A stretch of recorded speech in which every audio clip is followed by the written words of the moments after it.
Hello, this is Chris from Merseyside Metal Madness. I'm here at the HMV Ritz in Manchester with Joakim from Sabaton. Hello, Joakim. Hello there.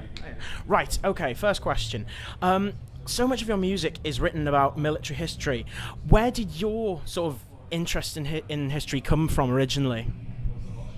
I don't know really, actually. In a sense, I think it all started with the song Prima Victoria. I had the music, I written that song, it was in 2003 or something like that. Can't remember exactly when, but me and Per, the bass player, were sitting down, talking, we knew we had the music, everything, and then thought, it's got a big sound to it, epic sound to it, so we need a big subject. And up until then, to be honest, writing lyrics is a necessary evil. It was boring. But then we decided, let's make a song about D-Day.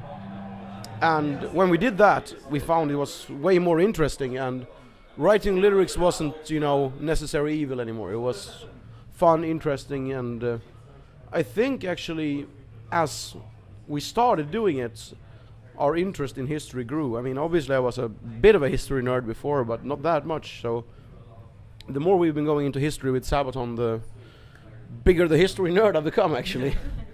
And do you think that sort of writing about history, do you think that makes the music sort of, do you think it means more to the people that listen to it than if you were just, I don't know, writing about wizards and dragons or something? Well, there's enough bands who sings about, killing dragons, drinking beer and fucking women. Nothing wrong with the drinking beer and fucking women. I've tried that once or twice. Killing dragons I wouldn't know much about at all, actually. But I think depends on which country you're in. I mean, especially if we're in the Balkans, we play in Serbia. I mean, even the kids these days remember war back down there. So I'd say it depends quite a lot on where you are. Certain countries are very much into the historical part of it. Let's say Poland, for example, for us, where the lyrics are very much in focus. But in Germany, most of our songs is about Germans being the bad guys, so they focus more on the music, let's just say that. Well, actually, that's one thing I wanted to ask you about. Do you ever sort of tailor your set list to fit the country you're playing in? Like, for example, would you deliberately play 40-1 and Uprising in Poland and deliberately not play stuff like The Final Solution in Germany? No, there are things we definitely put in there because the fans want to hear it. I mean, if we have a song about Finnish soldiers, the Finnish people want to hear that. Of course we will. But we do not remove stuff. You know what I mean? We play in Poland. Obviously we play 40-1 and Uprising because that's what the Polish crowd wants to hear, the metalheads. So of course we do that. But we never... we played The Final Solution on the Lost Tour in Germany. People are, maybe the management or the booking agents and like, oh, you can't do this, you can't play that or Rise or Evil. Of course we can. Watch us do it. So, new album, Carolus Rex. Now that's entirely about Swedish Empire. Why have you waited so long to, write about your own country's history? Actually, because Sweden is a small country, so not too many would have cared about if we did it as a first album, if you know what I mean. Secondly, it's actually an idea that came from the fans. We never really thought we would do it because, unfortunately, in Sweden, this era, the Swedish Empire, is somewhat connected to right-wing extremism. So we always put that, we don't want to be in a political, we don't want to be a political issue ever. We want to tell history, tell the stories of what happened, but at a certain point, we thought, we can do 5,000 people in Gothenburg. We're one of the biggest metal bands in Sweden now. Why not? Let's do it in Swedish as well. And if somebody even dares to call us Nazis or whatever, look at our past songs, what we already written, and it worked out. Good. So, how do you think Carolus Rex compares to your previous Sabaton releases? Ooh, a bit more orchestral stuff, I'd say, epic, bigger sound to it. And when it comes to the sound especially, it's mainly thanks to Peter Täckgren. It's amazing producer, helped us out. His, obviously has his own bands, Pain and Hypocrisy, but he's been producing everything from Dimmu Borgir, Children of Bottom, you name it. He's done it.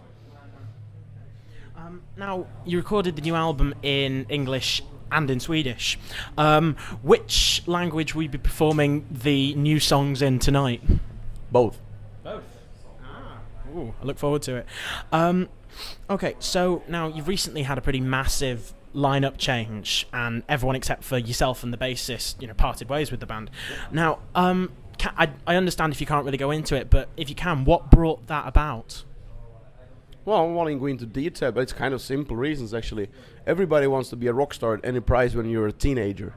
When you're about, let's say, 30 plus minus a few years, there's children already in the picture or coming, there's people already married or getting married.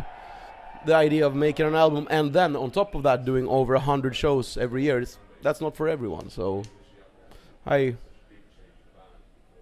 not surprised, but kind of sad about it. But I'm happy where we are now, because at the time when I heard not everybody wanted to go all in, if you know what I mean, I was really sad. But I think it took only 5 or 6 shows over in America, and it's like, shit, motherfucker, can this be this fun again? So it's like young boys want a show, they got it, and they do.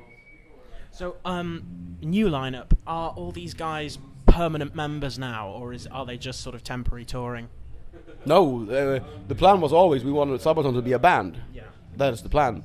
We got band members, not session musicians. So do you think that, as new members, do you reckon are the new guys, are they up to the same standard? Do you reckon you'll be writing music and albums just as good as you always did with the new guys? Well, the old guys never wrote anything. Okay. Because I've written every single piece of music we ever did. And they played what I had already written, and in many cases the guitar solos as well. So, and in this case, both of these guys has been writing songs before, and so I'm hoping, to co-write on the next album with these guys, at least try it out. So in a sense, musically, if it's going to be anything, it's in an improvement, and it's not to be, saying anything negative about the old boys. Yeah. It's just the fact that we were all, same teenagers growing up in the same small city, and we weren't the best musicians in town, so we had to learn, teach each other how to play as we get along. And now, when we needed new boys, we're an established band, we could get really, really good musicians. So if you've seen us before, have a look tonight and compare. Okay, so last question would really just be, what lies ahead for Sabaton? What are your plans for the future? Well, we are touring almost 1 more year for this album now. We're doing everything from UK, Scandinavia, over to America, festival summer, Eastern Europe, America again, and then we make a break mid-October next year, or late October next year, and that's when I go straight to write a new album. Any idea what sort of angles, what sort of theme, subject matters you're going to go for? Actually, we're about 90% sure, but I mean, 1, it's a secret. 2, I made this, mistake before. You promise, not promise, but you tell something when we have a history of, coming up with something we think is even better in last second. And then people who really like the idea get really angry at us. So better not to promise anything. Joakim, thank you so much for talking to me. It's been a real pleasure. This is Chris from Merseyside Metal Madness. Thanks for listening, guys. Bye. Hey.